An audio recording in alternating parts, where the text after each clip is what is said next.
What's happening, Queen? This has been the most relaxing day that I've had in such a long time. I am truly feeling blessed, and I hope you are too. Because after all, nothing is promised to us, and nothing is owed. So we take every moment to appreciate and savor the goodness of life.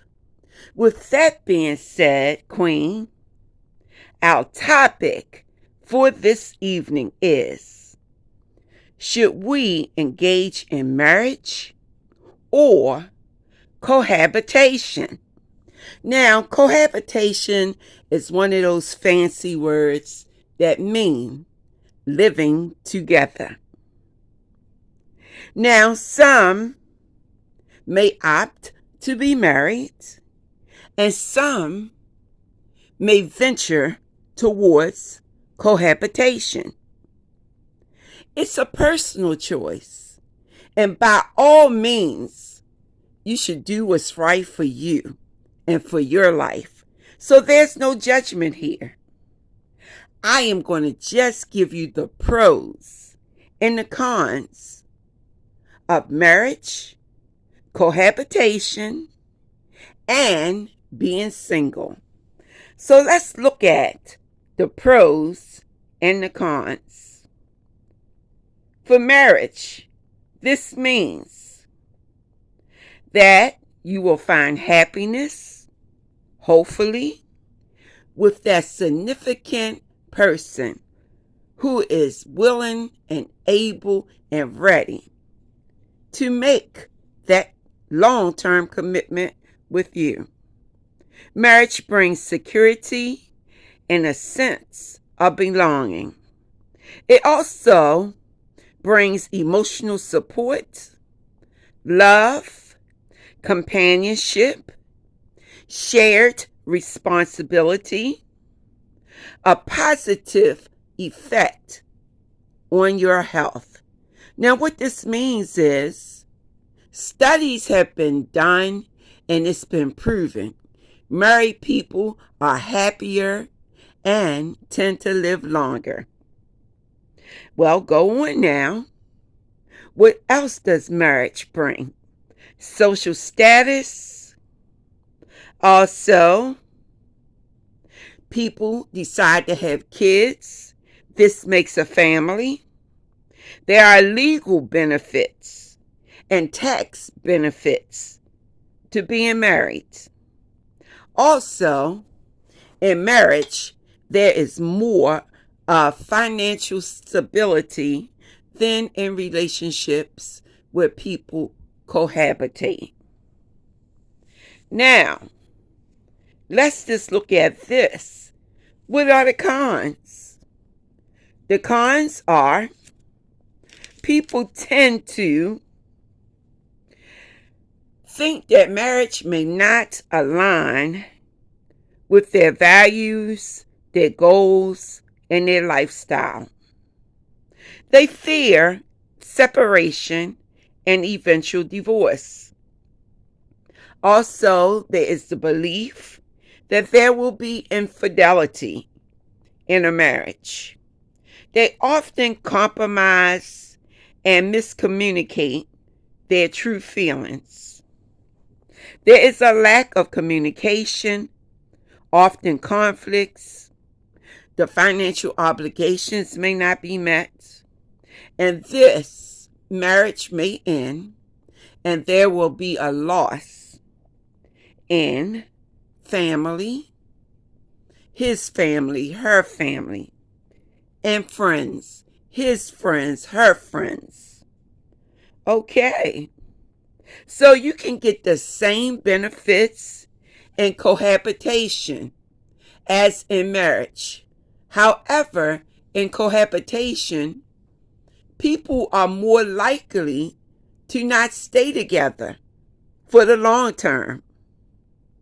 There are more relationships that will end in cohabitation because there's no real commitment.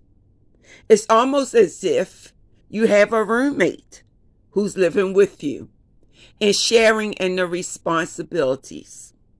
It's also been said that people who live together first may not go on to get married. The old saying goes, why pay for the cow when you can get the milk for free? And that's how cohabitation is viewed. Now, let's look at the single life. What are the benefits, the pros, and what are the cons of the single life? Well, when you are single, you're more likely on the pro side to have your own self-sufficiency and independence. There will be personal growth because people who are single engage in various types of activities. For example, they go to college or into some type of training program.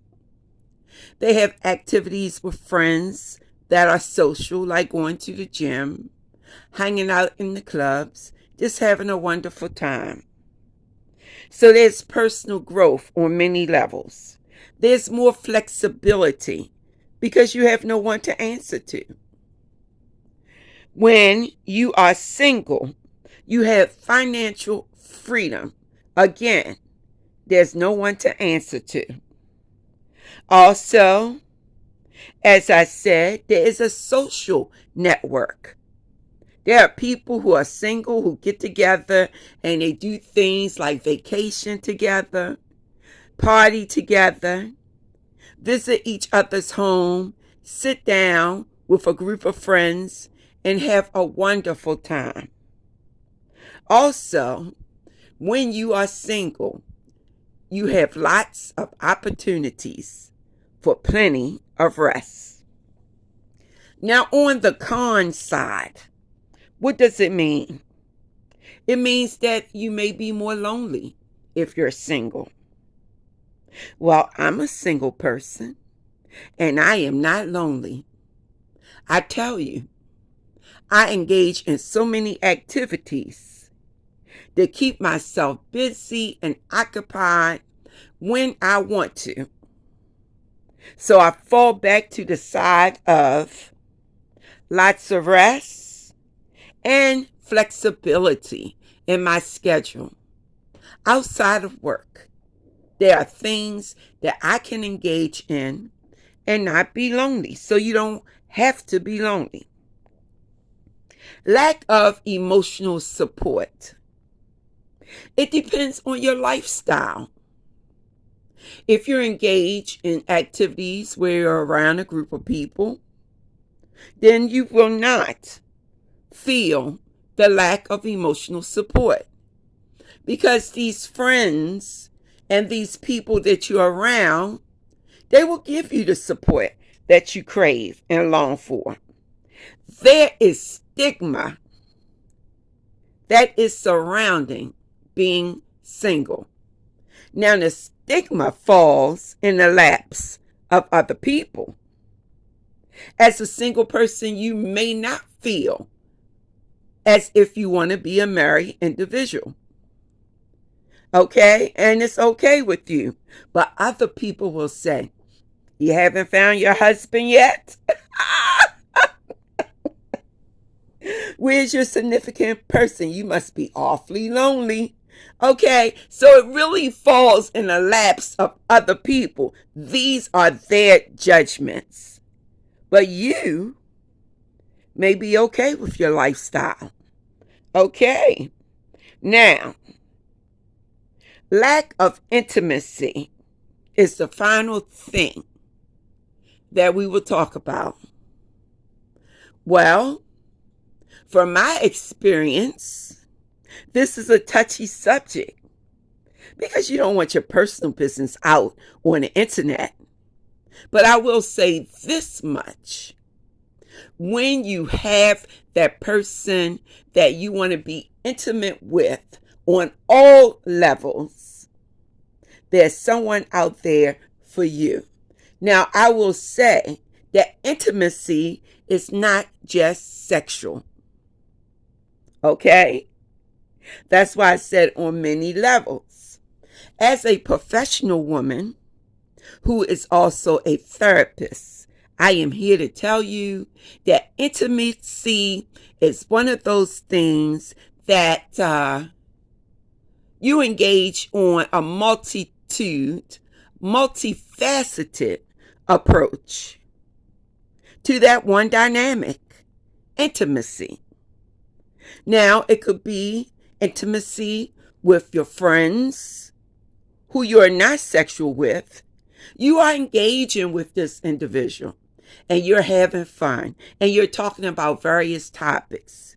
Well, you may have a group of friends and the same interaction can take place. So I said this to say, as a single experienced woman, you do not have to lack intimacy. Now, sexual intimacy is another topic. If you don't have a significant person that you indulge in sexually, then you will lack in that area.